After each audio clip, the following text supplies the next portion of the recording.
The way that I pick races is, does it excite me? Does it scare me? And this definitely, excited me there's no females who've done it. It looked like an absolutely incredible challenge and it terrified me. I didn't know if I was going to be able to finish it. So it kind of fit my criteria to give it a go. I mean, before this, I developed the belief, and I still believe it, that there actually is no limits to what humans can do. It's only the limits that we put on ourselves, like physically, mentally, what we think that we're capable of. But I honestly believe that, if you put your mind to it and physically you're able to, then there actually is no limits to what we can do. Anything I'm starting, I'm finishing, no matter which way, or else I'm ending up in hospital and it's the crew pulling me off the course. So I guess, back to what I do, like if something scares you, if something excites you, then move towards it. If that's a goal that you're setting 2-3 years in advance, I completely relate. That's exactly what I do. But, just make steps to move towards that end goal. Hey, that's right. That is Mel Urie. And correct again, this is indeed the Rich Roll Podcast.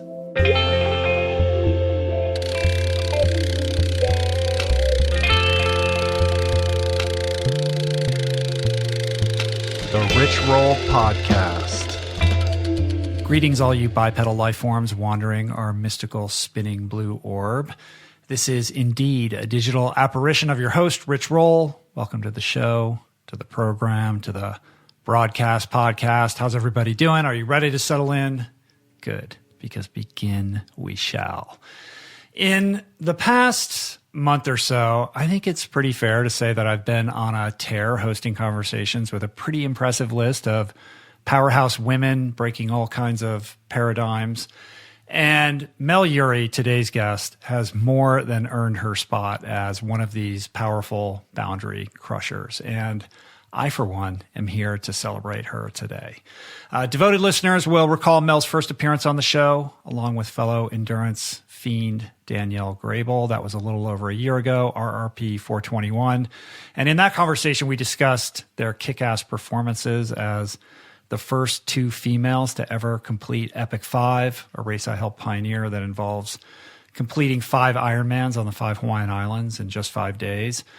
But then Mel had to go out and just completely outdo herself and embarrass the rest of us along the way by becoming the first female to not only attempt, but to actually complete in just under 136 hours this fatally absurd ultra endurance fever dream called Uberman, which is basically a 556 mile self-supported freak fest that Outside Magazine has dubbed the world's hardest endurance race. It essentially combines 3 of the most challenging endurance events into one, kicking off with this 21-mile swim from Catalina to the Southern California mainland. That's a feat most swimmers can only dream of accomplishing. And it's followed by a 2-day, 400-mile bike ride from LA to the edge of a barren desert, climbing 20,000 feet before descending into Badwater Basin, which is the lowest point in North America, as well as the hottest. And are you done? No, you're not done. You celebrate this with the Badwater 135, just a quick 135-mile run across Death Valley and up a good portion of Mount Whitney before you can call it quits. Bananas, right? And Mel didn't just survive Uberman, she absolutely crushed it. And today she's going to tell us all about it. But first, I know you want to look great, but you also want to make sure that those clothes you buy are also doing right by the people who labor to create them and the planet that so kindly produced the materials that made them possible. These are all the reasons why I'm beyond delighted to support and be supported by Outerknown. Spring is just around the corner. You've been eating right, you've lost that spare tire, your old duds no longer fit, and you want to sport yourself right. I think it's time to restock the basics. Well, do it right with Outerknown. Sustainably made, responsibly sourced, fashionable apparel that's built to last and won't harm people or the planet.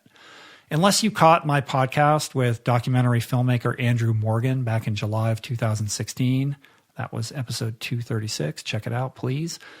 You might be surprised to learn that the fashion industry is one of the biggest polluters out there. Conventional cotton farming is responsible for 25% of the world's total pesticide use, and denim is one of the filthiest manufacturing processes in apparel.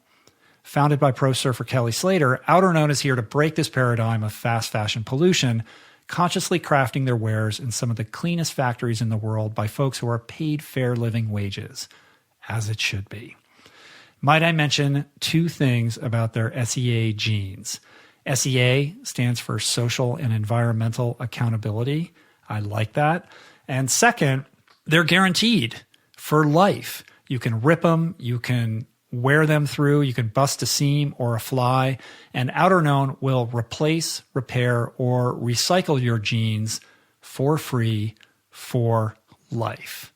Did you hear that right? For life. So get on it, people. Go to outerknown.com and enter my code RICHROLL at checkout, and you will get an incredible 25% off your full price order.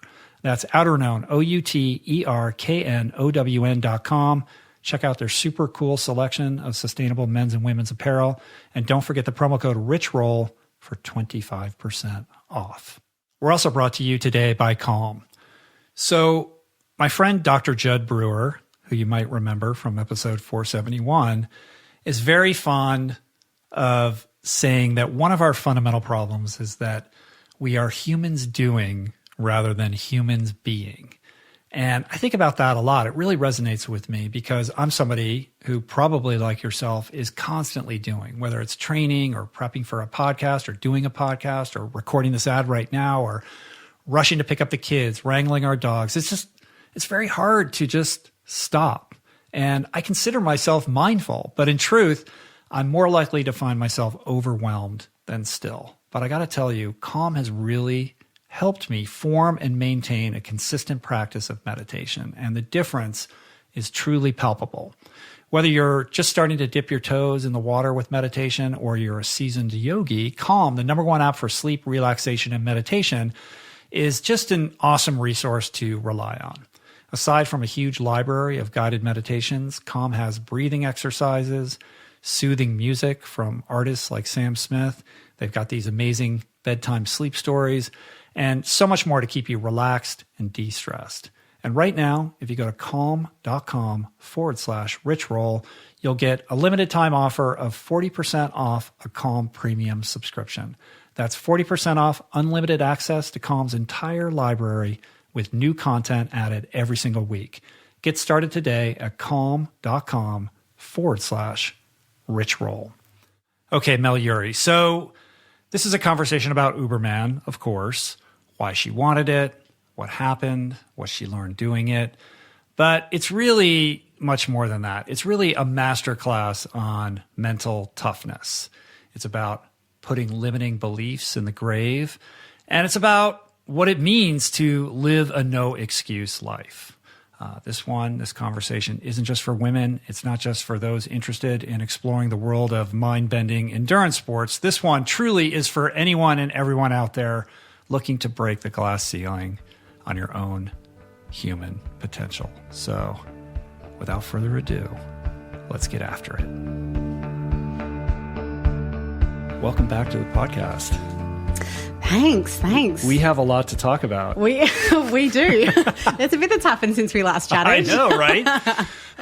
Not the least of which is, I didn't even know this because I've been at the house all morning, but Blake came in and he's like, hey, do you know what's going on with the fires? And there was a big plume over the hillside, like just east of here. So it looks like maybe there's a fire in Topanga. I don't know. It isn't very windy today, but welcome to fire season in Los Angeles. Why, thank you. We were actually driving up and I'm like, I hope that's not where we're going. Yeah. I'll be like, sorry, you can't do it today. The roads weren't closed though? No, right. It was fine. There was no engine, no fire trucks or anything I could hear. Well, hopefully we won't get evacuated in the middle of the Fingers podcast. crossed. Although that would be kind of like an epic episode. Be like, scramble sorry. and regroup somewhere else. But good vibes only for that. We are in the midst of that season. And I guess you had a couple fire situations during Uberman. Yeah, we did. So on the first day of the bike ride, I was riding along and my crew stopped me and they said, look, there's a fire nearby. It's about 5 kilometers away. Don't worry. The wind's going the other way. It's not going to go anywhere near you, but you'll be able to see it. And I was like, okay, yeah, no worries. And I'd seen like a red flash earlier on, but it was in the night, you know, I don't know if my eyes are playing tricks on me or anything. I didn't know if I was hallucinating. Right. So I just kind of went, oh, fair enough. And then I came around the corner. I have no idea where I was at that point in time. I wouldn't be able to tell you on the route, but I could just see this huge blaze of just these hills just on fire. And I'm like, oh my God. And I'm like, okay, let's just keep riding and not stop near here. As if it's not a challenge enough. Exactly. And then on the run, there was another fire. There was a car towing a trailer, and the trailer apparently caught fire. And then I actually saw the car as it passed us on the run course, and it was completely gutted. Like there was just a shell of it left. God. I'm like, what is going on? Death Valley, like it's so hot, the car was actually on fire? Pretty much. No, I wasn't in Death Valley at that point. I was past that point. But yeah, it was a long stretch between the first climb and the second climb along the highway there. So oh right. I know what you're talking about. Yeah. I'll be able to describe exactly where I was. I do not know names of places, though.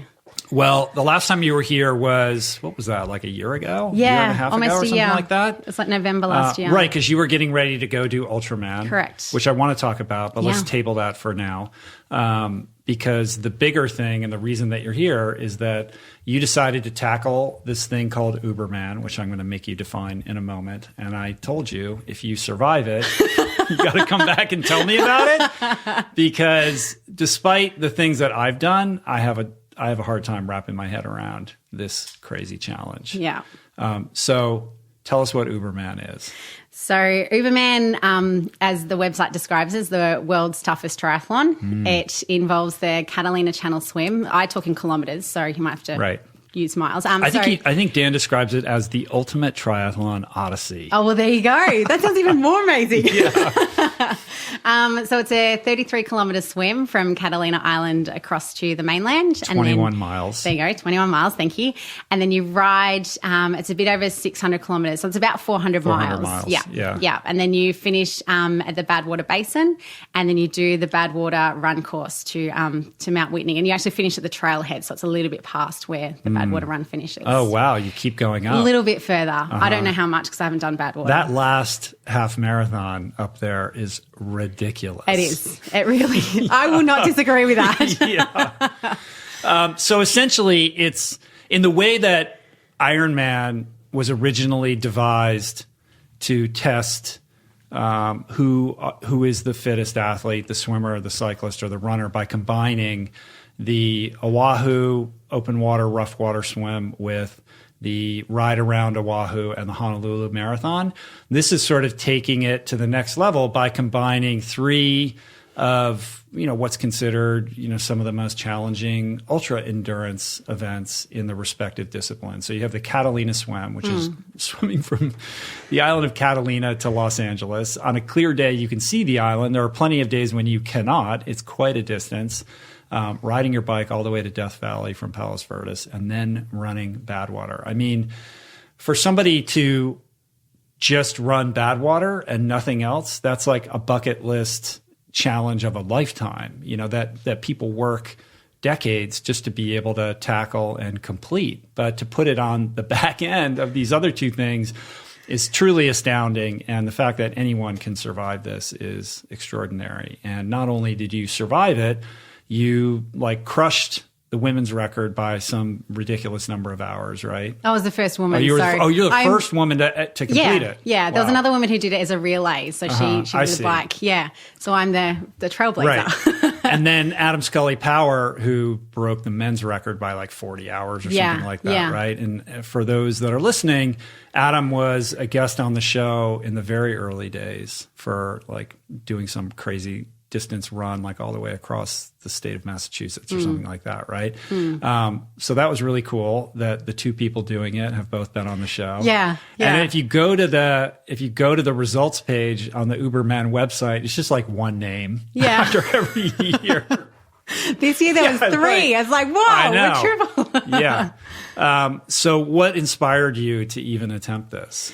So the Catalina swim and the Badwater run are two things on my bucket list that I really wanted to do. And Australia's very far away, so you might as well do them together. Correct. You understand me. Oh, sorry, I didn't mean to step on your... No, that's fine. I I guess like after Epic 5, my plan was to, to chill, to, relax, to, not do any other endurance races. And then I was like, I don't really feel like I'm done. So then I was like, okay, well, I'll do Ultraman Hawaii. And then after that, I was like, well, I'd already started to percolate the idea of doing Uberman when I think it was around the time of Epic 5 or, it was generally a couple of years ago. And then the idea just didn't really leave me and it just kept kind of going and going. And I was like, well, actually I will have this fitness. I will be able to take it through. I spoke to my husband about it and said, what do you think? And he basically knows by the time I've brought an idea to him, it's already decided. Yeah. So then that just, the way that I pick races is, does it excite me? Does it scare me? And this definitely, excited me there's no females who've done it. It looked like an absolutely incredible challenge and it terrified me. I didn't know if I was going to be able to finish it. So it kind of fit my criteria to give it a go. Before we dive in and get granular on it, how did, like in a global way, how did the reality of it match up with what you expected? It was really, I kept describing it as an adventure. Like I never thought of it as a race. I never, there was no time whatsoever that I was racing. I know that I'm sure people looking from the outside in as on social media or, watching my little tracker as I was going along, it looked like I was racing. But for me, I was like, I want to move through the course as quickly as I can, as efficiently as I can. And my main thing is I really wanted to test my limits on how far I could go and how far I could push myself. And I didn't know kind of my limits around fatigue. So I was like, that was a massive, massive unknown for me. So that was quite, quite novel to experience that. Right. In terms of kind of all the preparation, the organisation beforehand, we were kind of basically left to our own devices. One of the other athletes, Jonathan, his crew chief Fiona, she was amazing. Like she put together all the maps for everybody for the bike, and because I had one of my other friends who have crewed for Badwater before, so they had all that information, and I had friends who had swum Catalina, so I could kind of pull resources from that. So that was really good. I was basically just kind of reaching out to my community and like, okay, help me with this.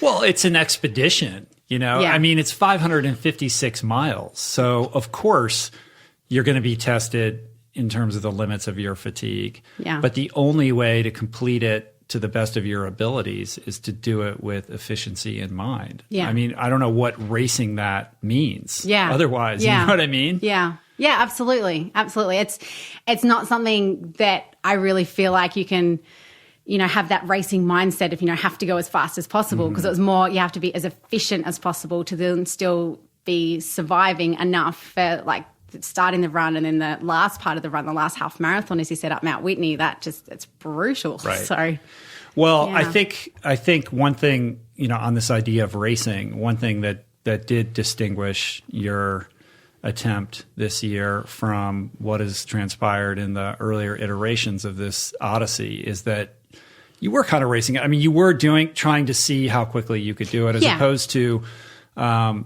the participants in the past who were like, I'm going to do this thing and I'll just take my time and it'll take as long as I want. I'm not going to worry about it. I'll take a day off or I'll do whatever, you know what I mean? Like, cause there's no urgency. Like the idea is to complete it and I'm just not going to be in a rush. Whereas you were like, not necessarily in a rush, but like, how quickly can I maneuver my body across these 556 miles? Yeah, I agree with that. Yeah. Absolutely. So when you first had this idea and set about preparing for this, like how did that affect your training preparation? Did you do things differently for this that you would for Epic 5 or Ultraman? Yeah, so my big concern was the swim, because initially I'm like, that's a long way, and I hadn't ever swum over 10 kilometers in the ocean before. Mm-hmm. So in the start of 2018, I did a 20-kilometre non-wetsuit swim over from Perth to Rottnest Island in Australia. And that was my, yes, you can do it. So I figured if I can make 20 Ks, I can make 33 because, I'll have a wetsuit on. It's that mindset. I figured, when you're training for a marathon, you can do 32, you can do 42. Like the extra bit will you're still there. You just got to keep moving pretty much. So that...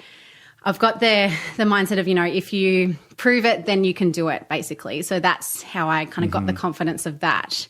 And then this year, I always try and work on my running because I always find that's my weak leg in triathlon. So I did a few, I think I ended up doing about 5 50K runs throughout the year, and then a 60K and then a 100K run, because in my mind, I wanted to make sure that 50K wasn't an intimidating distance. So if I had, 30, 50K left in the run, I'd be like, well, I can do that. That's, that's fine. So for me, it was a lot about kind of those mental battles to get through. Right. In terms of the physical training that I was doing, when I first said to my coach, Kate, that I wanted to do this, her response was, I have no idea how to train you for this. Yeah. I was does? Well, that's fine. You'll figure it out.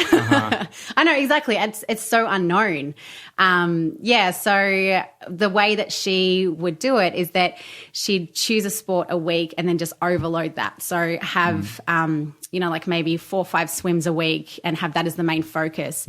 And then I did a couple of times where I'd swim kind of late at night. I'd be getting out of the pool like 8, 9 o'clock and then be back in the pool about like 5:30 the next day. So it's that not really letting your body have much break between to kind of accumulate that fatigue, to get used to that as well. And before any of my races that I did, I'd always do a run the day before, like, between like 10, 15K, which is not something I'd normally do before. But just before never doing anything rested, right? Like pretty always much doing it on tired legs. Yeah, absolutely. I mean, okay, some 50, 60K runs, 100K run, but that's different than, the Badwater is twice that 100K run when you're exhausted. Yeah. That's a whole different ball of wax. Yeah. I would imagine that a big part of this is managing sleep deprivation and how far and how much you can push yourself with a reduction in sleep. So how did you think about that in your prep? And we'll get to the race part in a minute, but just in your training, did you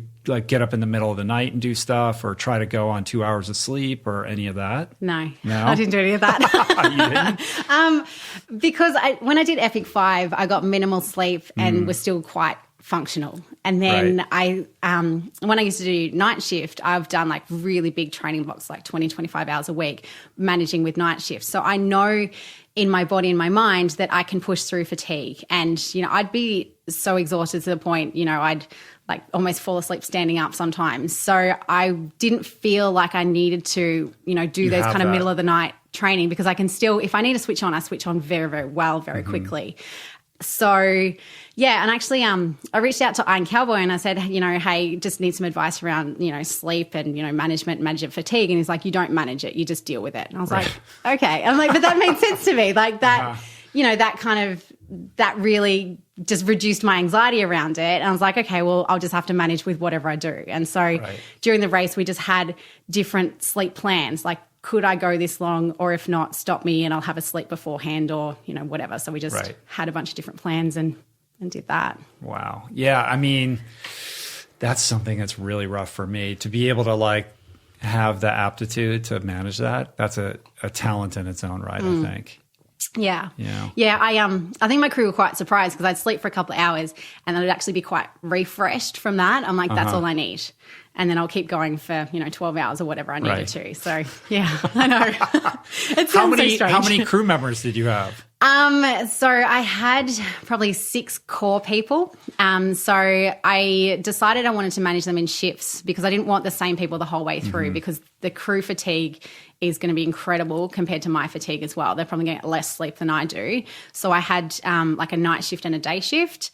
And then I had another couple of people who, like one guy came in for the start for the bike, and then he had to go. And then I had another friend, I left my glasses on the boat, and so he Uber delivered them, as he said. Oh my God. And then as soon as he arrived, he's like, well, I'm not leaving till this is done. So yeah, he was hanging around as well. So. Are they friends that live here, or did friends come from Australia? So my husband came over from Australia, and then I had another friend from Sydney, and then I had other friends, one from Canada who drove down, the friend who brought my glasses to me from San Diego, and then some others from Arizona and and Pennsylvania that I'd actually met at Ultraman last year. So kind of all over. So this Uberman thing is the brainchild of this guy called Dan Burku, who lives here in Malibu, and I've known him through friends for a couple of years, and he's a real estate guy. He's actually the landlord of Joy Cafe, the restaurant that we're partnered in.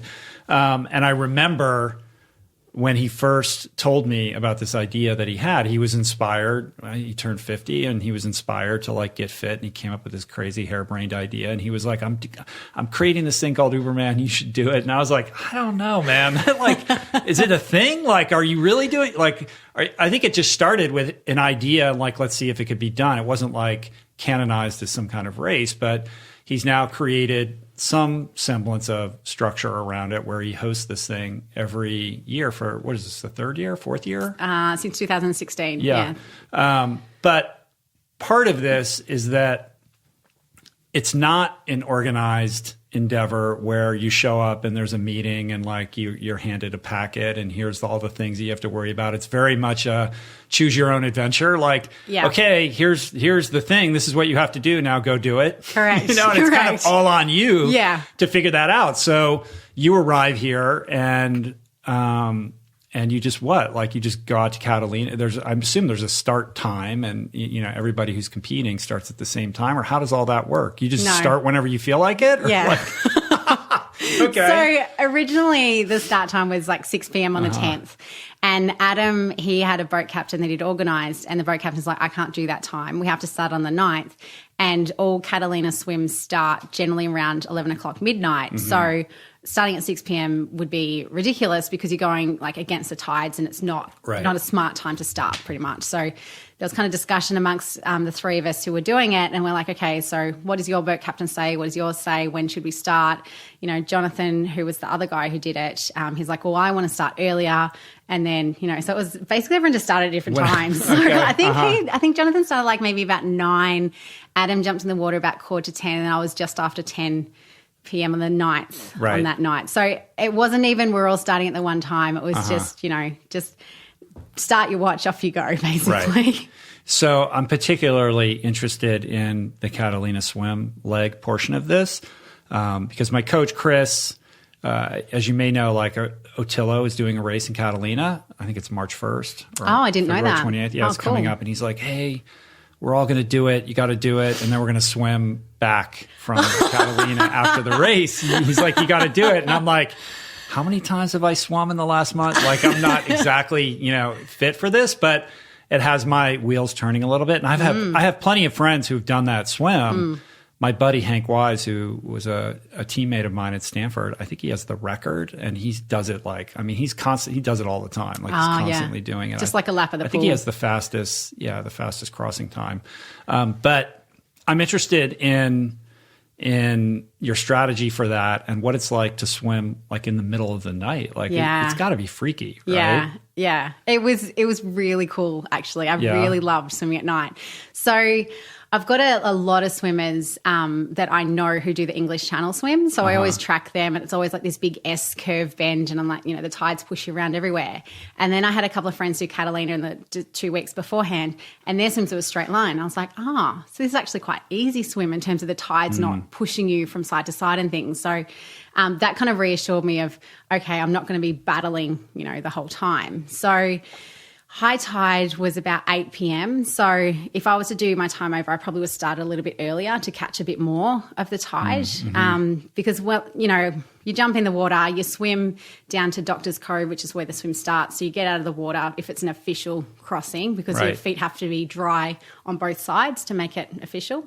But mine wasn't, because I was in a wetsuit, and I could to be super official, you no wetsuit. Right? Yeah, and you're not allowed to like touch the kayak or the boat or anything. There's all these rules. You have to have observers and everything. So I didn't have any of that. But I did have a kayaker with me, and because I've done Ultraman and you always feed from the kayaker, I found that was like that's what I'm used to. I don't like feeding off the boat, so that was really handy. But they just positioned me between the boat and the kayak, and there's glow sticks on either, so I know, and I breathe both sides, so I can see where I'm at in terms of on the boat or dangling in the water. On the boat. Yeah, they just hang them off the side of the boat. Yeah. So, you just keep your sighting is really easy then. Yeah. Especially if it's dark, that's all you see, right? Exactly. Like, I love swimming with kayakers because I don't have to look forwards. I just look to them because, I'm not doing the sighting, I'm not doing the navigating. Right. That's the boat and the kayaker. So that's really, I quite enjoy that. And how long did it take to do that swim? 11 hours 54. Wow. Yeah.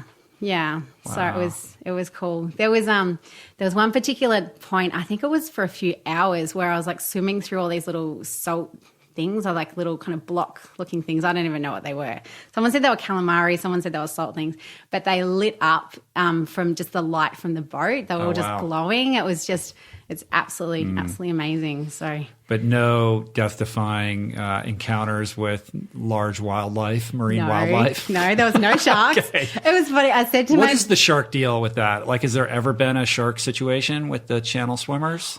I don't think so. But you know, my very helpful friends were tagging me in. I'm asking for a friend. Yeah, totally. This is not no. My very helpful friends were tagging me in Facebook posts a couple of days beforehand about a kayaker that had been attacked by a shark. Like the shark had come up and bit his kayak. That's really helpful. Thanks guys. Yeah. Thanks, guys. But actually, I said to my boat captain beforehand, I said, look, this isn't an official swim. If there is a shark and you're concerned about it, pull me out of the water, but I'm allowed to get back in and continue swimming. Mm-hmm. So he's like, and he just laughed at me. He's like, there's not going to be a shark. It's fine. He's like, I've seen sharks like half a dozen times. And majority of the time when there's boats around, there's too much noise and they stir up too much of the water and they actually don't like it. So they stay away. So that's comforting. It is very comforting. Yeah. Yes. Yeah. And what was the fueling and hydration strategy for such a long swim? So every 20 minutes I had my kayaker, because I couldn't see, so they had a whistle that they'd blow for me to go over to the kayak, and then I'd have some electrolytes and water, and then I'd use like the baby food packets or some gels, just something a little bit different. Mm-hmm. I try and keep it pretty much liquids when I'm swimming, just because I can't digest a lot as well. At one stage I did try, have a cookie, and that didn't really sit very well. So I was like, all right, we'll just stick with what we have. When I swim, because the first 20 kilometers was really nice, like I barely had to turn my arms over to, move forwards. And then from then on, it got quite rough. And so, I wasn't feeling great and I felt a bit sick, but I was still trying to get nutrition in, because I'm like, well, this is only a tiny little portion of this whole event. Right. I can't be completely depleted just yet. So when you're like 10, 20 Ks into it though, do you ever have a moment where you're like, holy shit, like I'm way out and, there's no land anywhere near me in any direction? I kind of don't, because I know there's a boat there. So if anything happens, I know that I'm going to be safe. So like my anxiety around things like that is based around risk. So if I was out there by myself, even with just a kayaker, I probably would have been a lot more scared than if I had a boat with me. Because I'm like, well, I know that if something happens, they'll be able to help me out, and then I'll be okay. Right. So And mentally, I mean, if you're riding your bike or you're running, there's things to look at and you can kind of, entertain yourself with the environment. But in an event like that for 11 plus hours, you're just seeing black. Like you're not seeing anything. Like how does that affect your mental state? Like do you have techniques for keeping your mind engaged, or what does that look like? I just let my mind wander all over. I just think about this and that and everything. If I am starting to struggle, then I'll tell my kayaker. I'll tell somebody. I'll tell my crew. Not feeling that great. And generally, and I do this on the bike and run, I would have generally come up with some kind of plan about, okay, well maybe we can try this, maybe we can try that. That might be able to help something different. I found the time probably about 3-4 o'clock in the morning really, really hard, because that was when I was getting really tired and I just needed the sun to come up. So I'd in between my breaths, I'd close my eyes and like, maybe I can have a little micro sleep between breaths.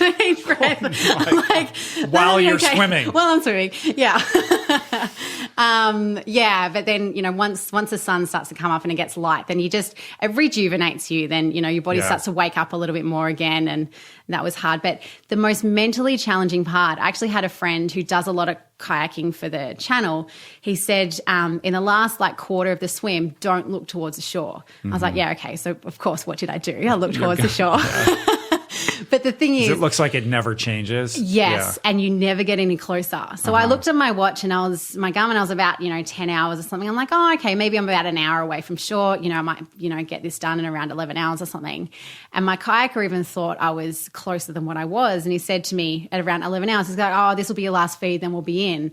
And then 2 feeds after that, he's like, this will be the last one. I'm like, yeah, you said that. I can't let go. And he's like, I'm sorry. We both had that illusion that we were closer, and then you just don't feel like you're getting anywhere. Right. And because the ocean's so deep, you don't have any of that underwater navigation to tell you you're still moving forward as well. And I just kept looking at my kayak and go, no, he's still stroking, he's still moving forward. So it's kind of an optical illusion. And there's something about open water swimming that plays with your perception of time. Yeah. Because you'll swim, I should say, I share my own experience. Like, I would think, it's been at least like 40 minutes since I looked at my Garmin. Or like I try not to look at it unless I just feel so compelled, because you want to feel like you're making progress. But you'll have this thing where you think an hour went by and it's only been 10 minutes. Yeah. Yeah, I get that too. I mean? Yeah. You're like, surely, I shouldn't have looked. Right. And having no depth, the lack of like, there's nothing in the foreground to gauge the depth of how far away the shore is. Yeah. Screws with you. Yeah. I mean, I just remember just even at Ultraman, and part of this is currents, like when you start getting into Keoho and the current shifts and it starts pressing against you, and that last, mile feels like forever compared to the rest of the swim. Yeah, agreed. So, all right. You get out, and typically in prior incarnations of this adventure, the person has done the swim and they call it a day, right? Yeah. They at least take a break. Yeah. But you just get on your bike and start going. Oh, I slept for 2 hours. Oh, you did? Okay. How indulgent. I know. It was funny because Dan met me when I was walking up the path to the RV, and he's like, "Oh, you were too quick for me." So I obviously don't think he expected me to be that quick. And he said to me, "Oh, so what are you doing? You're going to stop and have a sleep and things?" I'm like, "Yeah, I'll stop for a couple of hours." And he's like, "What? What do you mean?" Like, so and he's like, "No one's ever ridden on the same day of swimming." And I was like, "Well, this is going to be the first year because that's my plan." Yeah. Well, it was 11 a.m., right? Yeah, exactly. When you finished. Exactly. So I wasn't going to just hang out for the rest of the day and not start riding. She said, "Dan, who do you think you're talking to here?" Don't you know who I am? Yeah. So because we had an RV that we had for the whole race, so I had a bed to lie down on, which was amazing. That was such a luxury for an event like this. I had a toilet, I had somewhere to lie down, somewhere they could keep food and everything for the crew. So my plan was always, sleep for a couple of hours, just also for that, still feeling in the water, your head just a bit, swaying and things, trying to get that feeling out, which I didn't really have, but I didn't want that straight away on the bike because that'd be quite dangerous to be riding through a lot of traffic with that. Yeah. I mean, after being horizontal in the water for that long, just walking up on shore is a weird thing. Yeah, it was. It was. Because where you land on the beach, there's a lot of big rocks and a big submerged rocks. So you have to be quite careful when you're getting out of the water as well. So, and the tide is quite strong, so it'll pull you back and then push you forward quite intensely. So you have to kind of grab onto rocks and just hold onto it. But I had my crew help me get out and then just sat down for a little bit. And I had this, group of half a dozen women just going, "So what have you just done? Tell us what's happening and what are you doing now?" And that was very sweet. But that's the same place where all the channel swims at. Like it's at one specific point. Oh, there's right? a couple of beaches. Yeah, that's one of them. Yeah. So you take a nap and then you get on your bike. Yes. And it's kind of on you. Like, is it just, all right, next stop, Badwater Basin, and however you want to get there, you get there? Is there like different routes to get there, or you can just do what you want, or how does it work? So the guy who did it last year, Jared, he had given us the maps that he had used for the race, and from like his paper maps, then another girl, Fiona, had tracked the route and, clarified with Dan and Jared, is this where we're supposed to be going? So I had the routes all uploaded onto my Garmin, and we'd printed it all out, and had like basically where we're supposed to be going, because it wasn't like a choose your own adventure, try and go around, because then my crew would have no idea where I was. I would have no idea where I was. Yeah. I don't know the area at all. I've never been there before, most of it. So it was just, our plan was basically get as far up the road as you can and then have another sleep. Right. So yeah, it was just, see how you go. But I really wanted to get out of the city. I wanted to get past Malibu. I wanted to get more into the countryside before I stopped to rest. So you're in Palos Verdes, then you went up north through Malibu? Yeah. Oh, you did? Oh, wow. Up PCH? Yeah. Oh, wow. Yeah. So it was beautiful. I was going along PCH as the sun was setting as well, which was really quite pretty. And then eventually we turned inland.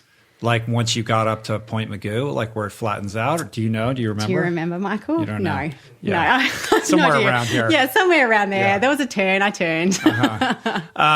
And what is your bike setup for this? Like, obviously you want to be aero, but you want to be comfortable, right? Like, how did you figure out how to get that sorted out? I brought 2 bikes over. So I came over early and I did a 70.3 in September. So I brought my tri bike over for that. And then Michael, my husband, came over later and he brought my road bike over. So the original plan was, just kind of mix it up a bit. I started on my road bike just because, there's a lot of stop-start in traffic. So I was like, well, that's probably going to be the better bike to ride through that section. And then I actually ended up staying on it for majority of the bike portion. There was a couple of parts which was really nice and long and flat, and I just said to my crew, I'm like, I just need my shiv. I just want to go aero for a while. I want to be in a different position and stretch my back out. And yeah, that was really helpful. And there was one point when I got a flat tire on my shiv, and so that I could just swap bikes over. Right. So that was really helpful as well. And how long did it take you to do the bike, and how did that break down in terms of sleep versus sections? Like, how many miles would you go before taking a break? So the first day on the bike, so in my mind this is like one long continuous day, so I'm still a bit hazy about when and where and how. So I ended up riding about 150 kilometres and then I stopped for about an hour. I didn't sleep. I was going to, but it was just nice just to lie down and not be moving, just have something different to eat. And I had a bit of pasta, I had, something else. And I got back on the bike and I said to my crew, and I'm like, it'd actually be really cool to try and get to 200 kilometres tonight, and then I'll stop and have a decent sleep. So, sleep for, I think it was like about 3 hours or something. So I know, decent sleep. And then I was probably about like 4 o'clock in the morning that eventually I stopped because, my crew they were over it. They're like, we need a rest. We need to stop as well. So you're fine, but they need a break. Well, I was getting tired, but I was also mindful of them as well. They'd been going, basically since I got out of the swim, and they hadn't had a rest since then. And then because that was the day when we went past the fires, because then my other crew had stayed back in Rolling Hills where we had an Airbnb. They ended up taking about 5 hours to get through the traffic because they'd closed a bunch of roads. So my night crew ended up turning into half of my day crew as well. Oh, wow. So, yeah, I'm kind of glad that I did stop when I did, so then they could actually have a bit of a rest as well. Yeah. So 2 hours after the swim, your first legit sleep into the bike is a 3-hour nap, basically. Yeah. And then how long is the next leg? So you must be getting out into Nowheresville by this point. Yeah, yeah, absolutely. So then I think I ended up, I don't know where my Garmin is. I'm going to find it when I get home, so I can't tell you exactly. But I know I ended up over 300 kilometres because I remember stopping at around the 300K mark, and I said to my crew, I'm like, I've just done 300Ks in under 24 hours. I'm like, that's pretty cool. So I was had a little moment of a celebration there. But I remember riding down the highway and my vision started to get a bit blurred and my mood was really bad. And every time my mood goes bad, I think, okay, I need to eat something. And I was eating and nothing was changing. I'm like, okay, this must be, I must be really tired. And then my vision just started to tunnel in and get a bit blurred and all over the place. So I stopped and I said to my crew, I said, look, I'm going to need to sleep. Can you just find somewhere we can stop and then, we'll be okay? Because we're on a highway at that time, but there was a lot of space on the side, and they ended up just like stopping a couple of Ks down the road and said, we're not off this for another 20 Ks. We're just going to stop you here. So I stopped and slept for another couple of hours there and then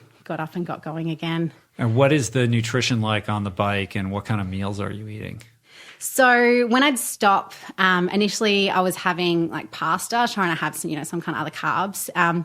But in the swim, my mouth ended up getting quite burnt and I ended up getting like really bad ulcers on the side of my tongue because I had some mouthwash, but I probably wasn't using it often enough. And because I haven't been in salt water for extended periods of time like that before, my mouth just was like, what are you doing to me? So after a while, like eating became more of a challenge because it was just so painful to try and have anything. So I'd have things like watermelon and coconut water and just things that I could still get in and still, have something basically. And then on the bike, I was having a mixture of sandwiches. I find they're always generally really easy just to eat and get down, like, peanut butter and jam, Biscoff, which is my new favourite spread. What is that? Oh, it's incredible. It's this cookie butter spread. It is some kind of like Australian Vegemite thing? It's not at all. No, it's a Dutch thing. And we can only find it in America. So when we come over, we get that. But it's vegan friendly. Yeah. Yeah. I told some others about it. They're like, so tell me, what is this again? And wrote it down. They're like, where to find this?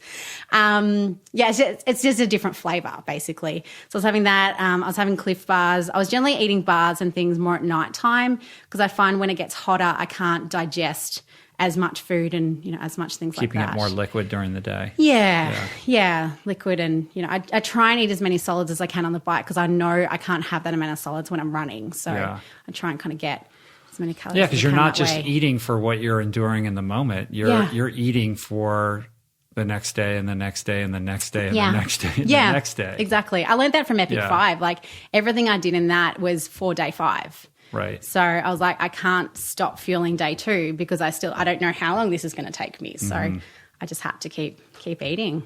Well, this ride, it feels like, your LA is pretty flat and you're going to Badwater Basin, which is the lowest point. So this must be, kind of a straight shot, but there's 20,000 feet of climbing. Yes, there is. There is.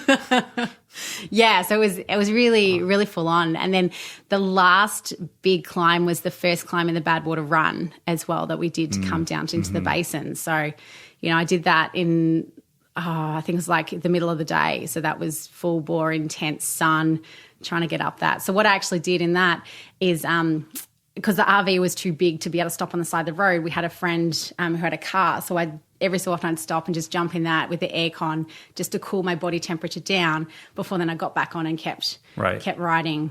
Yeah, just trying to manage that. And I would imagine with every successive hour, it's getting a little bit hotter. Yeah. And a little bit hotter. Definitely. A little bit hotter. Definitely. Until you just drop down into the bowl of hell. Yes. Right? Yeah, because I got down to Stovepipe and there'd been a miscommunication with my crew because they'd said to me, from Stovepipe, it's 40 kilometres to the Badwater Basin, but it was actually 40 miles. And in my mind, I'm like, 40K, yeah, I can do that. And I was talking to one of my friends and she was like, no, it's like 70K. I was like, what? And it just, because I was so tired by that point, I just wanted to sleep, but I just needed to finish and then I could sleep because it was getting, I think I ended up finishing like 4:30, 5:30 that night. So I wanted to finish before it got dark and just have the bike done. So I found that was probably the most mentally tough part. And was the idea that you would sleep the whole night and get up and run or just get another couple hours? You're looking at me like, you're looking at me like what? Sleep the whole night. What are you, Did you crazy? ever get like just a full night of sleep? No. Okay. Once I finished and then I didn't really sleep All properly. Right. No, so I think I ended up getting about another like 3 hours sleep because we wanted to try and run through the night as much as possible because, Badwater's really hot. Like it's not as hot as July it's July, I think, when Badwater's actually run. But it's still kind of low 90s in Fahrenheit. So it's, still quite hot. So I started running, I think it was about 9:30 at night. And then we ran through to that big Oasis hotel. I can't remember what that's called. Yeah, I know what you're talking about. Well, that's where they have the headquarters for the Badwater race. Oh, okay. I believe. Yeah. If we're thinking about the same place. Yeah, it's just something that it's just weird. It's like this big hotel with a pool and everything like that, but it's in the middle of nowhere. Yeah, you're like, and it's all who built this here? All these green plants when there's nothing. Like everything is dead, and then suddenly this place, and you're like, am I dreaming this? Yeah, it's very strange. Yeah. Well, it's one thing to ride your bike, across Los Angeles and into the desert. But once you get to Badwater, I mean, this is national park or state park. Like it's preserved land. Yeah. And from what I understand, it's not like this is it's not like a permitted race. No. So, and I also know that, the Badwater Run itself and other races that have tried to be conducted in this preserve have had, sort of like difficulties getting permits, and it's not easy, right? So knowing that, the possibility existed that you would get there and they'd say, what are you doing? You can't do this here. Yeah. That was a very real possibility. Right? Yeah, absolutely. And Dan So do you have to play it low key, or like did you have, sort of encounters with the rangers where you had to tell them what you were doing, or... I know that Adam did because he had his car follow him directly behind him and they said, you can't do that. What are you doing? What's going on? Right. And then they just left him alone after that, thankfully.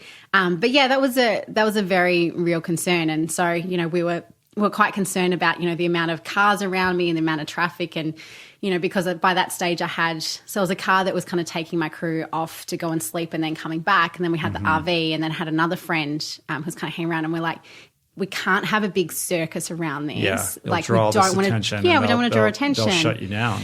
Exactly. And, like my friends from Arizona, like they're very, very aware that, that was a possibility. We could have gotten kicked out. And, that's the last thing I wanted. I've come, this whole way. I've done, 3 days worth of, intense swim bike, and I didn't want to, just, I see you later, you can't do this anymore. So we actually did have the ranger come over and talk to us, because I stopped the run and had a rest at Stovepipe in the car park there. And so the ranger came over and was like, oh, you're camping here. You've been here for a few hours. What's going on? And one of my crew talked to her and was like, no, it's okay. She's like, oh, I've got these signs saying Uberman, what's this about? And he's like, oh, it's just, I can't even remember what he said, but he basically just played it right down and said, no, it's not a race. It's okay. It's just, I'm here, supporting a friend who's a paramedic. It's like, I'm just providing medical support just in case anything's needed. And she seemed to accept that explanation, thankfully. But could have gone the other way. Easily could have. Yeah. Wow. Yeah. So it was a concern definitely in the back of our minds that we're like, we just need to try. I mean, because there was 3 of us, so it wasn't like it was a massive 100 people running through all of a sudden, but yeah, still, we need to be careful. Did you have any crew meltdowns? No. Really? Not that I know of.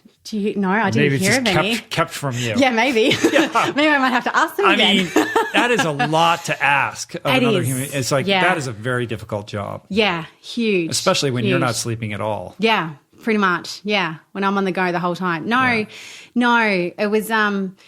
I feel like I picked the right people to come with me, and they were all just in it 100%, no questions. And everybody, just the dynamic worked with everybody. Everyone got along really well, thankfully, because that's always the concern. They're going to be infighting, and people are just going to quit and be like, "No, I'm done. Can't work with this person. I'm out." 3 of the girls knew each other really, really well, so I just kept them together because I'm like, well. Yeah. You may as well. So, and you're not divorced. I am not divorced. I'm still happily married. Yeah.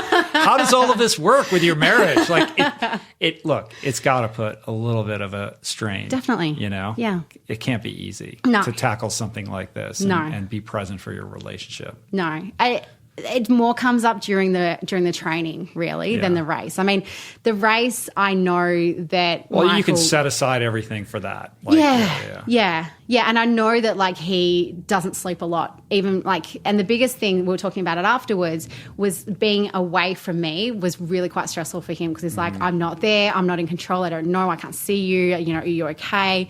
And even in a couple of days, wasn't really sleeping beforehand, just the kind of stress of it all. But, I mean, when we're at home, absolutely, because, I mean, Michael has a shell of me, really. Like, in my big, intense training weeks, like, I'm a zombie. I'm using all my energy to get through my work days and then my training, and then there's not really a lot left over at the end. And I guess the way that we kind of manage that is that we know there's an end point to it. It's not like this is then going to continue on for, the next year. This is your lifestyle for, Yeah, exactly. Exactly. It's like, well, this is what it's going to be like. It's going to be really quite, intense for probably a couple of months. And then, we'll do this. And then afterwards we'll have a bit of time together, and, we'll have a bit of a holiday together. And then, I've already said, I'm like, this is my last ultra for a while. So, yeah. And now it's his turn to, like, do something crazy and set aside whatever it is you're doing. Yeah. Right? Yeah, absolutely. I think he earned it. Yeah. He's over there. He's nodding. Yeah, big time. Yeah. All right. So it took you how long to do the bike then? Like 3 days or something? No, just over two. Just over two, like 50-something hours. Yeah. Dan originally said I got the bike course record, but I'm pretty sure that belongs to Adam. I have to check my times, but... Right. Yeah. All right. And you just immediately set about this run. Yes. Do you see any of the other... Do you see Adam along the way at all? Like, is there any encounters? Is Dan at anywhere to be found in Badwater, or you're just freestyling it?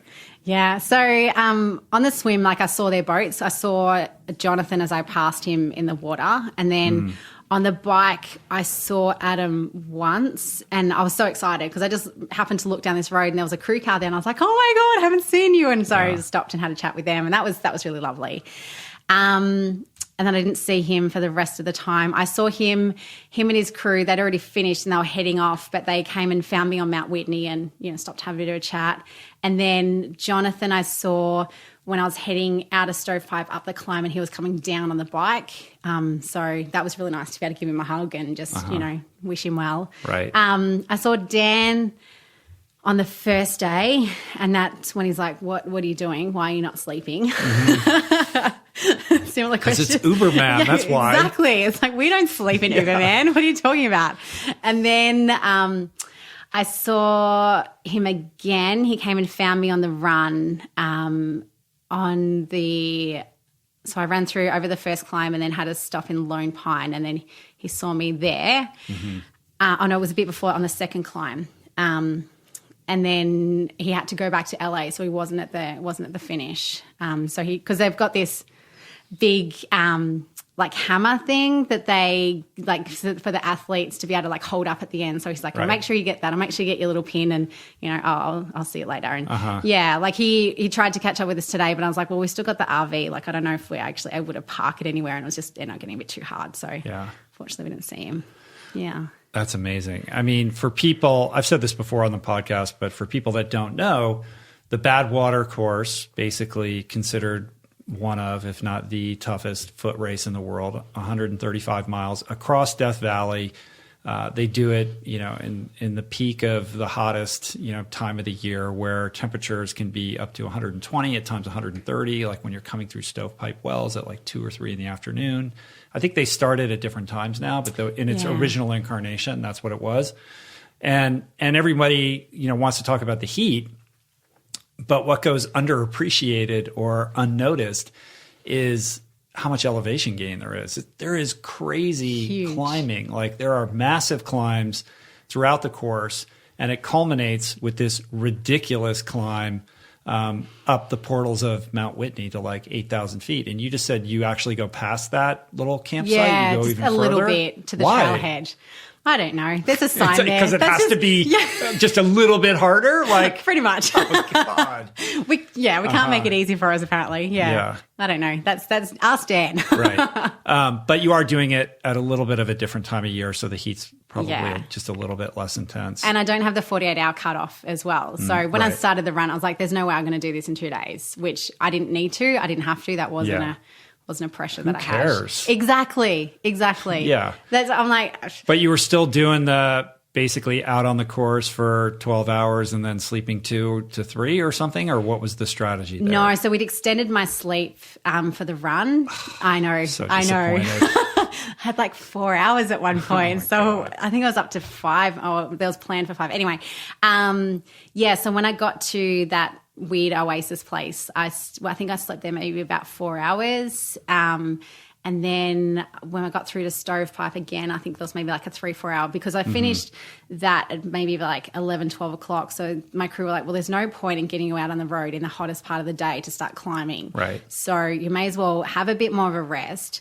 And my friend, one of my crew members, Willie, he has done 250K runs and things. So I was asking him for a lot of advice about what do you think my sleep should be like now? And he said, run shorter, sleep longer, and we'll get you through. And I was like, okay, well, that made sense to me. I mean, at this point, you're so deep into it, an extra hour of sleep would pay way more dividends than I got to be out there and then just fall apart. Yeah, absolutely. Absolutely.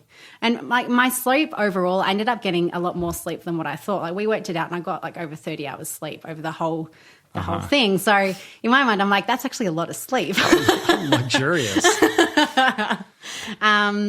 So then I went over the big first climb and then up to Lone Pine and then had a few hours sleep there and then woke up in the morning. Did you just check into one of those hotels or are you sleeping in the RV? Sleep in the RV, just in a car park somewhere. Yeah, just pull in. Hopefully no one comes and knocks on the door and said, what are you doing? Right. So only there for a couple of hours, so it wasn't too bad. Yeah, and so then I did the next big climb and then... Out of Lone Pine into the portals? Yes, yes. And then What I really noticed when I was incredibly fatigued and needing to stop, my body would tell me. So like mentally, I'm always generally pretty switched on and I can tell you what's going on, I can tell you what's happening. But I would feel that my legs, instead of like running straight, I'd start like almost like I was, trying to ride a horse. Like my legs would start swinging on the outside instead of going straight. Or I'd suddenly just take a random step sideways just for no particular reason. And my body's just like, just having a bit of a meltdown. And you start acting like a drunk person. Correct. Then I'm like, time for sleep. Time to pull her off the course for a little bit. Yeah. So how long did it take you to do the run then? I think it ended up being about 60 hours. Yeah.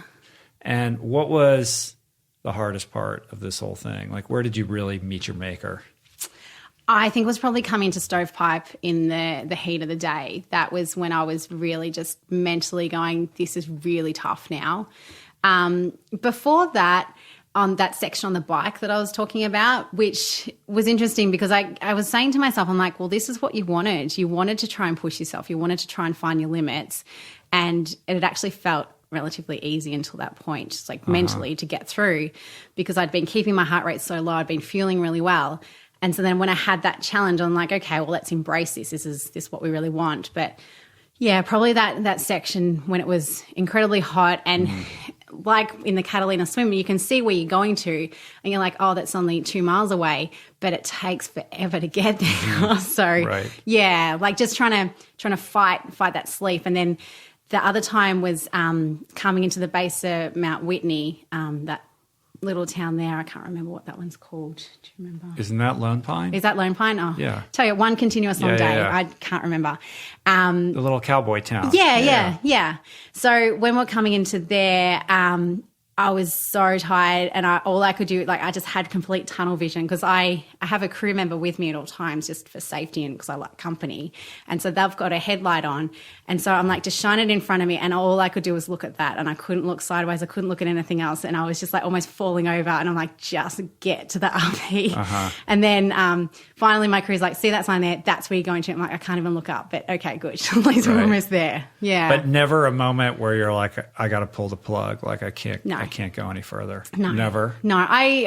When I did Ultraman Canada in 2014, I had a hell of a time. Like I battled the whole way to get through that. And then I realized afterwards, I never thought about quitting. And I said to myself, I'm like, well, if you didn't want to quit then, that's now gone out of your mind. Like I never think about quitting. It's always anything I'm starting, I'm finishing, no matter which way, or else I'm ending up in hospital and it's the crew pulling me off the course. So wow. Yeah. Did you use earbuds at all? Were you listening to anything or just old school? Yeah. I don't listen to anything on the bike. I don't like that. I like to be very aware and attentive to everything around me, especially in a different country, wrong side of the road for me. Don't really know what the car drivers are like over here. Me. The correct side of the road, I think is what you meant to say. The opposite side of the road to what I'm used to.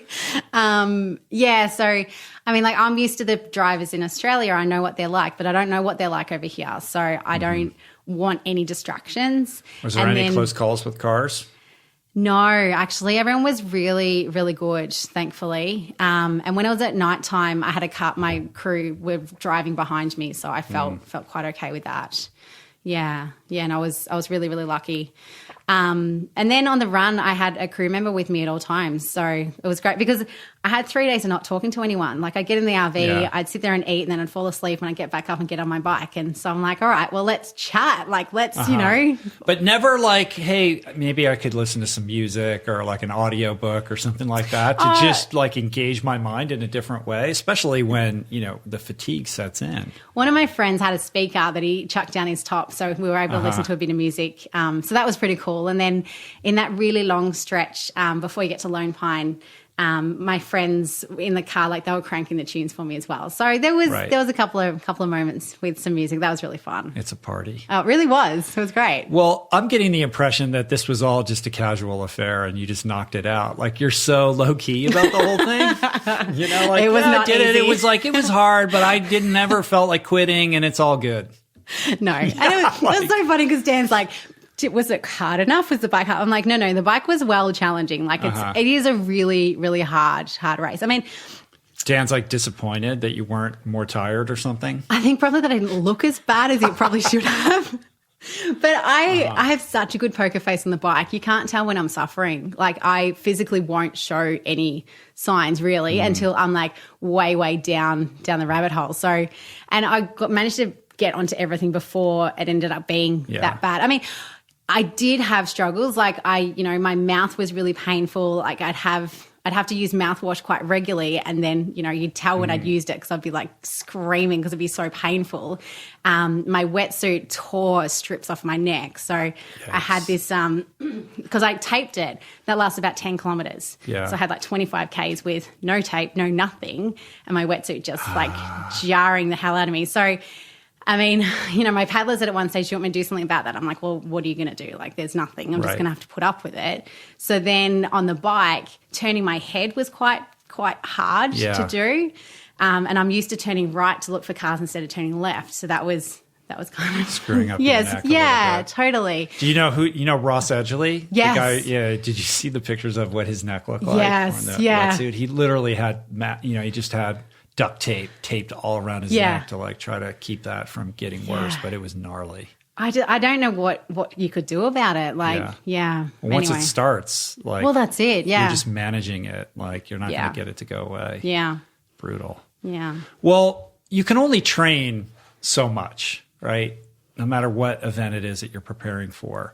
So when I look at this, I just see somebody who is very fit and has a certain amount of talent, but whose real gift is this extraordinary capacity for mental fortitude, right? The fact that you didn't lose your shit, that you're a poker face, that you can keep it together when the rubber hits the road, like all these things over such a protracted, extended period of time through every type of condition and situation that could get thrown at you demonstrates somebody of great composure. So to what do you attribute that? Or do you have do you train that? Do you have techniques for how you develop that level of focus and fortitude? Like, what does that look like? Yeah. So if you ask my parents, they would say I was very stubborn growing up. And so now I call that mental strength. Right. Okay. Like, my stubborness is an advantage now. It's been rebranded. Correct. Yeah. I've just reworded it. I work hard on my mental strength. As soon as my coach says to me, okay, so we're going to start training for whatever the event is specifically from this time, I start my mental and physical training at that time. And that's just a decision that I've made in myself. So every session that I do, I'm thinking about the event, I'm thinking about the finish line, I'm thinking about the process that I'm going to be going through, to get to that. Any session when I'm training that I find really hard, it's kind of a mental battle to get through. I'm reminding myself, I'm like, okay, use this in the race. You've got through this. How did you get through it? What did you do? Use all these strategies. Then you can transfer into when you're doing the race. So I don't see physical and mental training as separate. I see it as both together, and they need to be done simultaneously. Yeah. So, I definitely do that. And I do have strategies and mantras that I use throughout events as well. I was saying to my crew at one stage, I'm like, okay, so this is a mantra I'm using now, and this is what's happening now, because I'll just tell them everything that's going on in my mind. What are the mantras? So one of them, especially when I first start, is don't be a hero. So don't go out too hard, be conservative, pull back. And I just kind of imagine I just tuck my ego away in my pocket. So I just don't let myself get out of control, because you're going to need that energy towards the end. So that's kind of my main one that I use for that.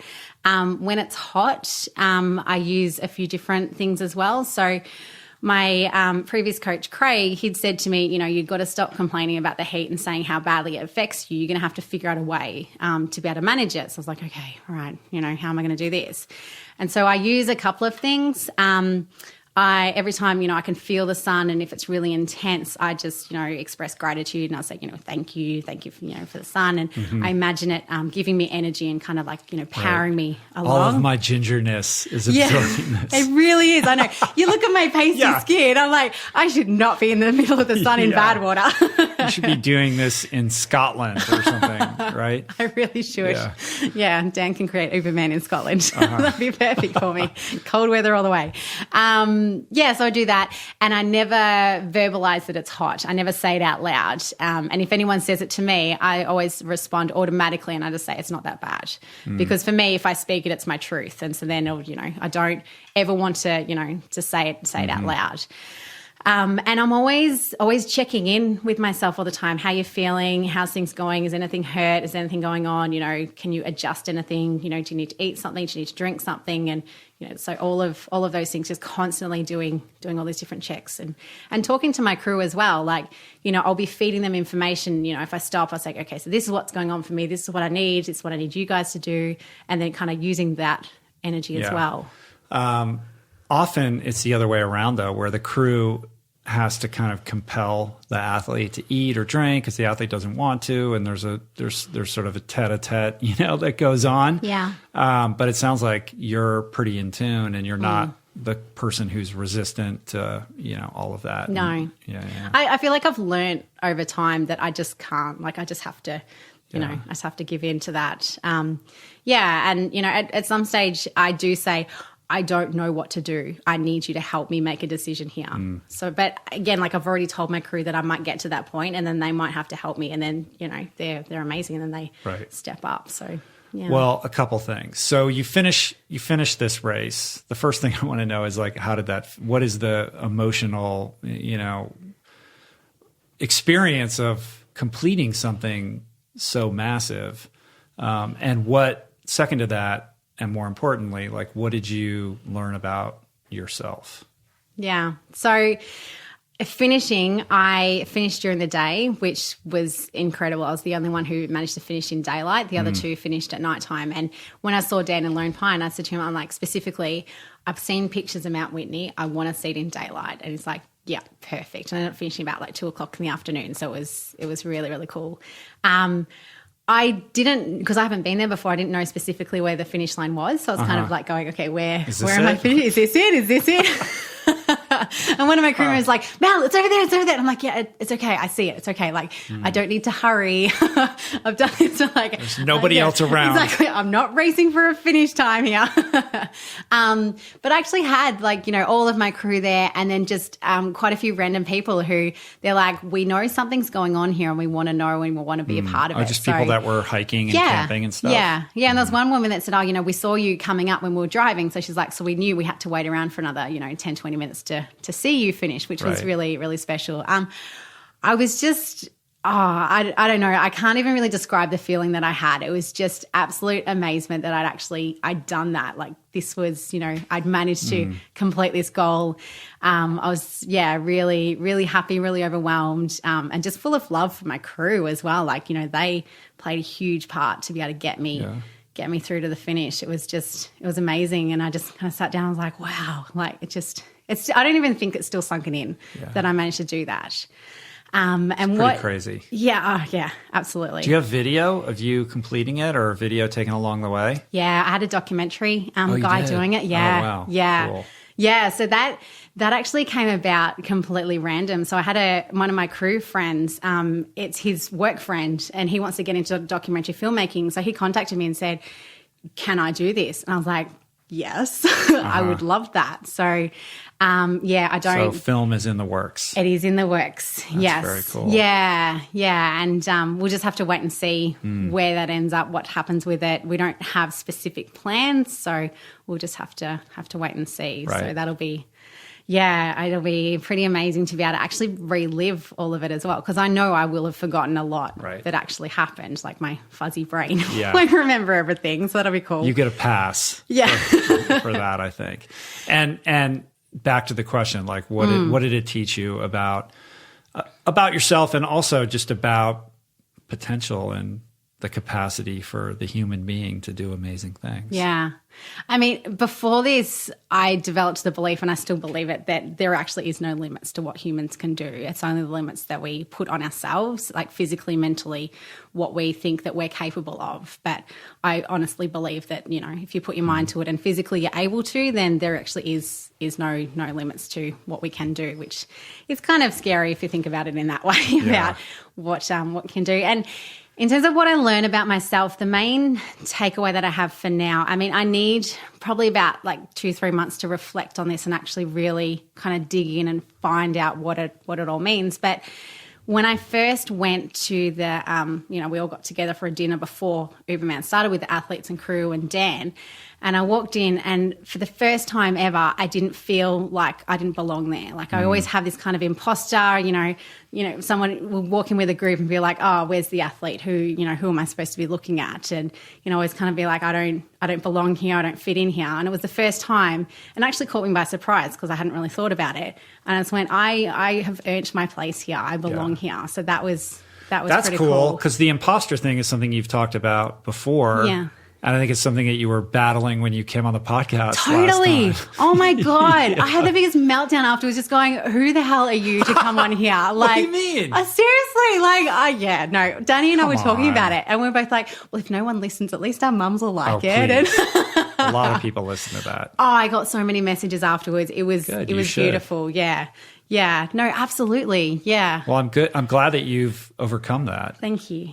Thank you. That's a big thing. Yeah. No, it is. It is. Like walk in and own it and be like, yeah, this is where I belong. Yeah. Yeah, totally. Well, I think you've played your girl card, your girl power card. Totally. At this point. I don't know if there's anything else to prove. I mean, does it leave you thinking like, what's next? And now I got to go do some other crazy, like that's sort of the allure and the danger, right? Like, I did this, so now I can go do this, and you can kind of chase that dragon your whole life. Yeah. At what point is enough, or what is it that you still need to learn, or, you know, is it just about the experience, or is there something unhealthy about kind of making your whole life about these crazy things?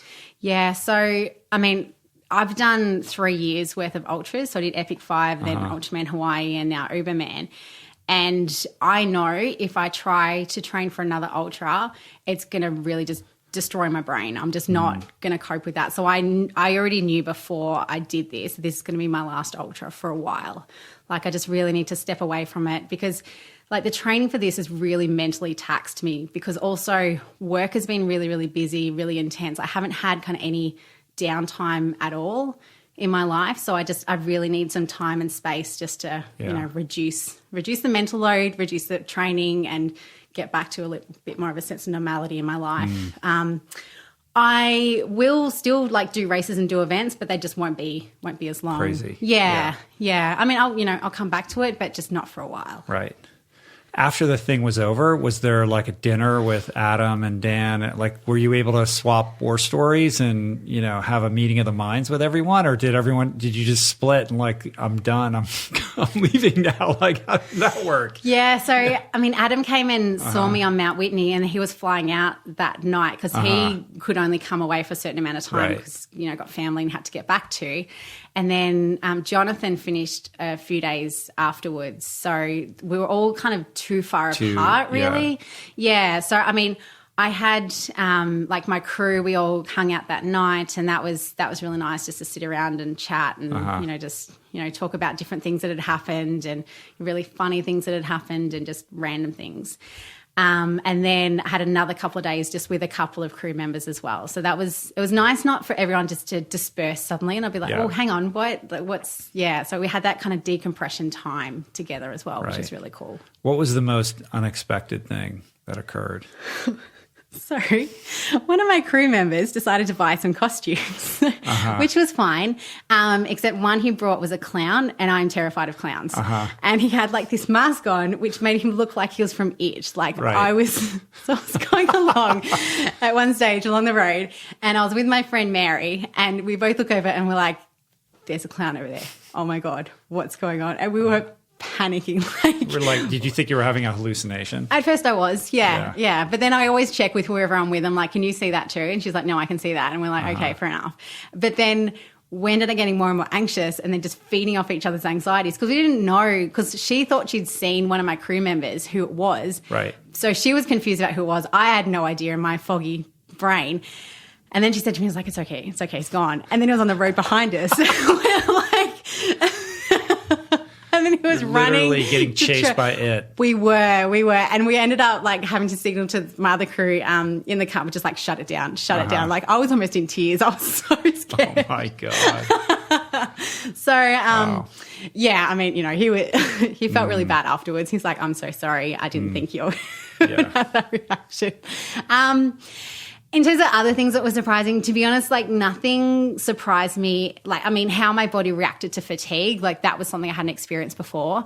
But everything else throughout my like ultra racing that I've done, I expected every single thing that happened and was able to plan for it and able to deal with it basically in advance. So I wasn't sure how my feet would go in terms of swelling. So we had a couple of different bike shoes, but they were fine on the bike. And then my feet started to swell on the run. So like we cut the sides of the shoes so my feet could spread sideways. And then they started to get too small. So we had another pair of shoes to size up. So like we kind of had preempted everything that happened. So there actually was no big surprises. Right. That's amazing. Yeah.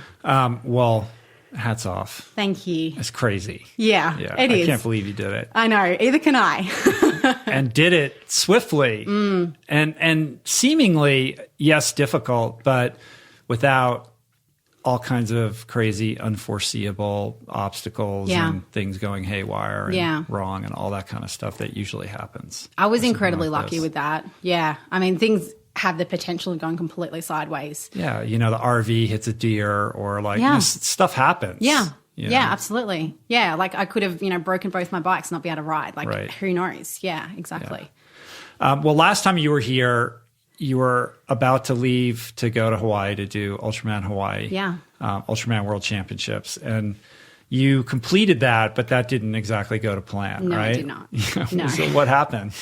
Yeah, so because of the lava flow, they had to change the course. Yeah, so day 1 and day 2 were very, very different. So just to put a pin in that for a moment, that's because of the volcano and the lava flow. It's like there's a whole section of the Ultraman course that literally got, wiped out with lava flow. Yeah. So they had to completely reconfigure the entire thing. Yeah. So at the pre-athlete briefing, they said, look, we could still use most of the old course, but we're going to go through a community where half the residents haven't been able to get back to their houses. We don't feel comfortable about taking our very expensive bikes and our race through that area. And I was like, I totally respect that.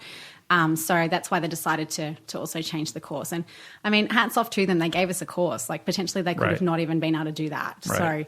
So I was quite impressed with that. So their day 1 swim still the same, and then we rode like out towards Volcano, and then they took us back into where the swim finishes. So that was a day 1 bike course. So you do that climb and then descend it? No, we basically get near the base of the climb and then turn around and come back. Yeah, so we didn't have to do that last bit. Yeah. That makes it a little easier. It really was. I haven't done that on the course, so I was like, well, I'm going to have to go back. But that climb is sort of like the last portion of the Catalina swim, where you have headwinds and you're going like 2 miles an hour up it's crazy. It takes forever. Yeah, and I had a really nice tailwind coming back, and the wind had started to really pick up just before I turned, and I was like, now I understand what the wind would have been like if I had to climb Volcano. Like it was pretty intense. Yeah. And then day 2 was where like everybody beforehand was talking about day 2. They're like, there's 4,000 meters of climbing, we have to go over Saddle Road. Then we have, just everyone was on edge panicking about day 2 basically beforehand. And that was my stress as well. Like I didn't know if I was going to get through it. And, after day 1, I sat my crew down and I said, look, we have to be as efficient as possible, like racing car drive efficiency every time I stop for anything that I need, because I can't waste any time whatsoever. And they were amazing. Like they really stepped up. I looked at my my Garmin file later, and I had 8 minutes out of the 12 hours that I'd actually stopped off the bike, not moving time. So I thought that was pretty incredible for them. Saddle Road. So basically, did you take the old highway north? Like how did it work? So I went up the Queen K. and then turned off at, is it Waikoloa, I think, and then Right. like went up and then Yeah, climbed. yeah. So you climb up to Waikoloa and then, down and then climbed over Saddle Road, and then went up to Waimea. Right. So like, and then you do the Kahalas. no, so they had to take the Kahalas out because there was another race that had been through and they decided to pull the permits after that race because like people were like playing music really loud at 3:00 in the morning and dropping rubbish, and there was a lot of political issues around that. So they ended up just taking us back along the main highway that connects through the Queen K and then up to Harvey, and then you turned up to Harvey and rode up to the finish up there. I see. So it was a different finish line as well than previous. Right. So this took a little bit longer than you anticipated. Yeah. So I got to the 12-hour cutoff with 2.5 Ks to spare. So I didn't make day 2 cutoff. I think out of the 11 women, like 4 of them made it. It was, I think it was about like 35% of us that didn't make day 2 cutoff. It was, it was pretty brutal day. And in my mind, like I was looking at Saddle Road, I'd ridden it and I'm like, okay, that's really, it's really long, it's hard. But to me, I was like, okay, so what's after that? Because, everyone's like Saddle Road. Everyone's like, but you're fatigued enough, then you get to the point and then you've got another 20K climb that no one's ever thinking about because you can't see it on the map because it doesn't have as much elevation, but it's still kind of like a volcano climb. It's still having to climb as well. So, yeah, I mean, I rode as hard as I could and I didn't get there, basically, was the answer. Yeah. Right. And a lot of people would have just pulled the plug and said, I'm done. But you were still within a time frame that allowed you to complete the event, just do it as an unofficial finisher. Right? So you did the run the next day. Yes, I did. Yeah. And the run course was the same. Yes. Yeah, the run course is exactly the same. Like on the bike, because in Epic 5, I didn't have any nutrition problems. So I'm like, all these problems that I'd had in previous Ultramans, I'm like, right, got it sorted, no problems.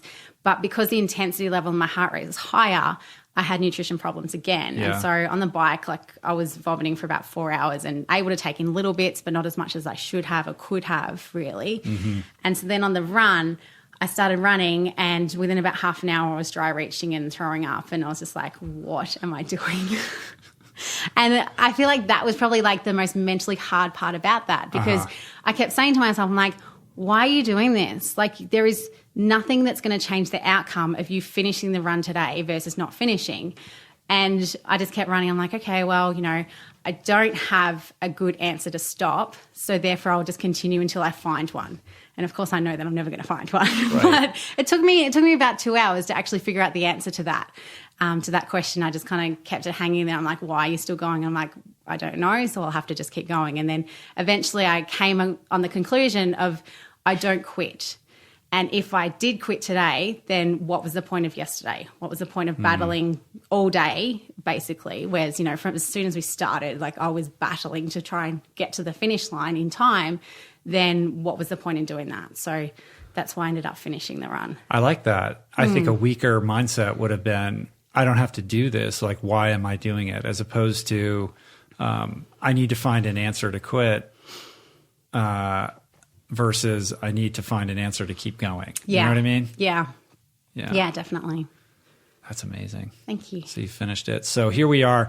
We are on the cusp of the 10th anniversary of Epic 5. Yes. And as we both know,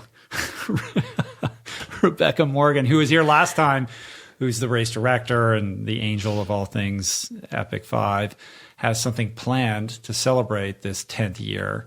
And that plan entails something she's calling Epic 10, right? Yes. Which is basically doubling to celebrate the decade-long race. She's doubling the distances. So it's doing 2 Ironmans per island. On all 5 islands, right? Is that how it works? I'm not entirely sure. We're actually catching up with her in a couple of days, so I'm looking forward to that. I think they're going to include a couple of other islands. Like, I'm not sure. They might be doing like 2 on Kauai, maybe 2 on Oahu. I think they're going to Lanai as well to do one there. That's maybe cool. one on Molokai. Yeah, I'm not entirely sure how it's all going to work out. But ultimately, it's 10 Ironmans in 10 days on a variety of islands. Yes. there's inter-island travel involved. Yeah.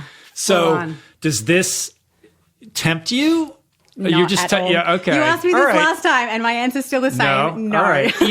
So that's interesting. I think that's very telling. I think it's a healthy response. Like, I wouldn't begrudge you if you thought coming off of Uberman, like, oh my God, I just blew the ceiling off what I thought I could do. Like, this is the logical next thing to do. Yeah.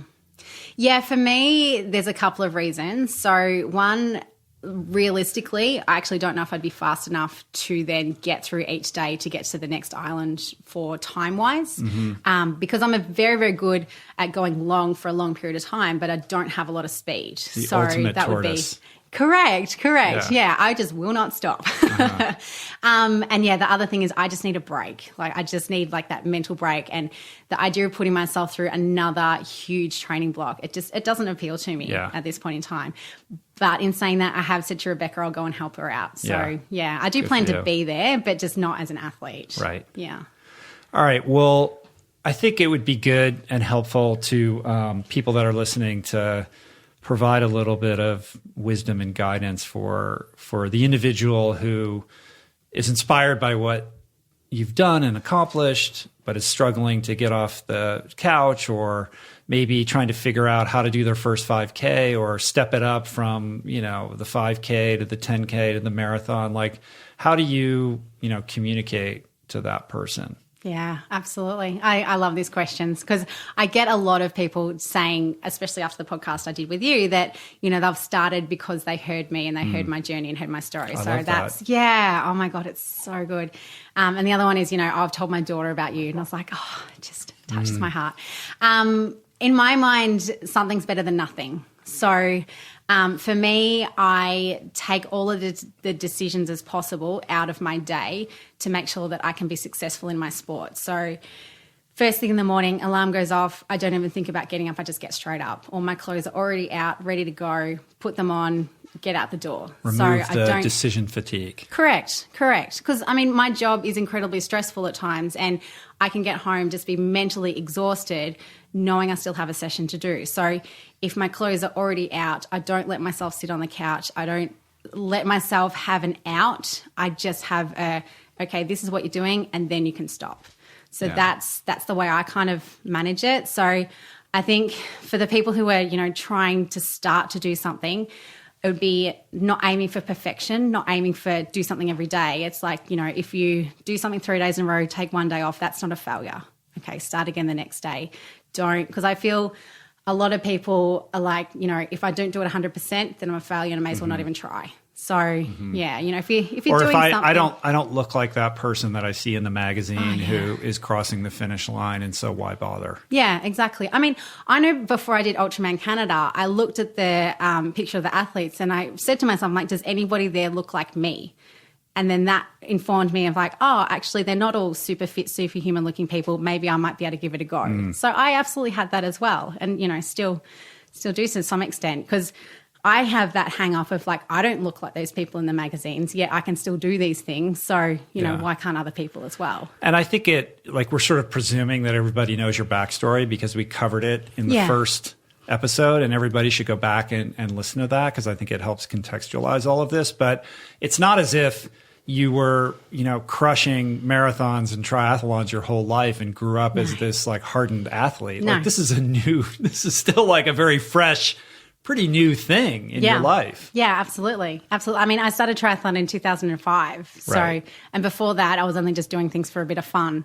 Never run before. Yeah, I did Ironman for the first time 10 years ago. So, yeah, I'm still a baby at this. I'm still very new.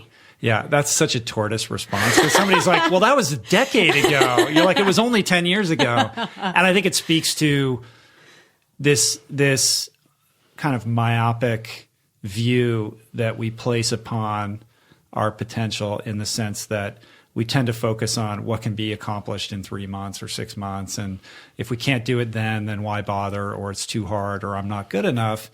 And, being the tortoise that you are, it's like, take a long view on this. Like you didn't do Uberman right out of the gate. Like you've been building towards this for a very long time. Yeah.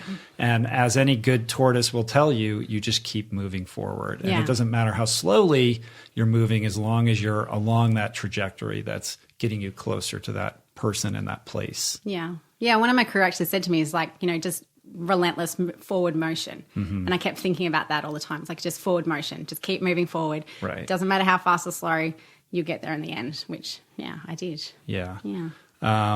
Are you dealing with any like post-event, like mental letdown? Like it's got to be, you have so much energy going into something like this and then it's done. And then there's this vacuum. Yeah. Yeah, I don't. And it was really interesting. So after Epic 5, I didn't have it either. And I kind of reflected and I was like, why did I not have that? Like I've had that before where you have this big kind of crash, come down. Yeah. And I'd realized I'd actually done some work mentally beforehand to kind of equip myself for what it was going to feel like afterwards as well. Again, like kind of looking back, I didn't realize I was doing it at the time. But what I do when I'm in that deep fatigue, really, really struggling, is I think about what it's going to be like after this is done. And I actually get quite excited. I'm like, I can sit on the couch, I can watch Netflix, I can hang out with my friends, and I get really like, that's going to be amazing. So I just, how long does that last though? Do you know, it'd be generally about a month. I don't really do a lot. And I also think because we're still traveling at the moment, like we're not home yet. So that kind of reality hasn't set back in again yet. But yeah, I probably won't be physically active probably about a month because, like standing up and walking around or walking up a flight of stairs, I'll be out of breath. Like my body is at rock bottom.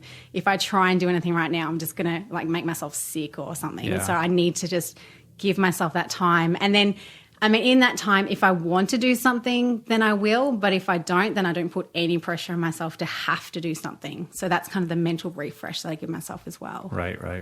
Yeah. Well, I think that's a good place to put a button in it for now until you go do some other crazy thing. And then I come back. Or the documentary comes out and you can come back and talk about that. Yeah. But any final parting words of wisdom for the weekend warriors and athletes alike? Yeah. Yeah. So I guess, back to what I do, like if something scares you, if something excites you, then move towards it. If that's a goal that you're setting 2-3 years in advance, I completely relate. That's exactly what I do. But, just make steps to move towards that end goal. Just, it's really, really cool. Awesome. Thank you. You're great. I love talking to you. Thank you so much. You make my job easy. Oh, I'm glad. Super inspiring what you've done. And you've created this amazing example for all kinds of people, not the least of which are young girls who I know are looking up to you and getting a lot of inspiration from the path that you've blazed. So thank you for that. Thank you.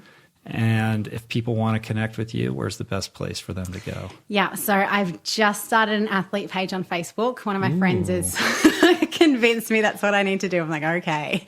So that's Mel Urie Ultra Endurance Athlete. Because my private page is just getting a bit clogged up, so I had to kind of move things off that.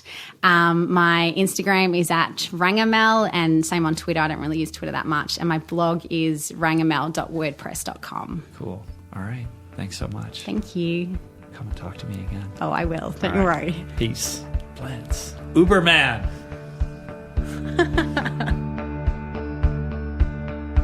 Can you even believe it? Honestly, in my opinion, I think a lot more people should be talking about what Mel has accomplished. I mean, media, get on that. I'm doing my part here. What are you guys doing? In the meantime, I really hope you dug Mel. So many gems packed into that one. So do me a favor and thank her, congratulate her, and shower some well-earned love on her at Rangamel, RANGAMEL on Instagram, and Mel Urie, Ultra Endurance Athlete on Facebook. If you'd like to support the work we do here on the show, subscribe, rate, and comment on the show on Apple Podcasts or on Spotify for all you Android users and YouTube for the visually inclined. Share the show or your favorite episodes with friends or on social media. And you can always support us on Patreon at richroll.com/donate. Much love for my team who works very hard to put on the show every week. Jason Camiello for audio engineering, production, show notes, and interstitial music. Blake Curtis and Margot Lubin, my video team. Jessica Miranda for graphics. Ali Rogers for portraits. Georgia Whaley for copywriting. DK for advertiser relationships. And theme music by Anna Lemma. Thank you for the love. I will see you guys back here in a few days with me in a special rebroadcast of my appearance on a recent episode of the Outside Magazine podcast. I guest on a lot of shows, but this one stood out. It's special, and it goes places I haven't really gone on other shows. So I thought, why not share it on my feed? So here's a quick clip to tie you over. And until then, may you courageously face the excuses that stand in the way of your dreams and begin the process of putting them in the grave. Peace. Plants. Namaste. The veneers of denial were starting to fall away, and I was starting to get a picture of the truth of how I was living. What I thought was cool ultimately turned out to be something very dark. But ultimately, I reached that point that you hear with other people in recovery, that point of no return where you wake up and you finally have the willingness to do whatever it takes. And that's when I ended up in a rehab in Oregon. The challenge of crashing and having to pick yourself back up is really what reveals character. Like, that's the test. If my journey's been about anything, it's about kind of trusting those whispers and being willing to have faith and invest in those little signals that are just so faint and yet potentially life-altering and meaningful, and everything good in my life has come as an outgrowth of putting service first and recovery first and just allowing whatever else is going to come.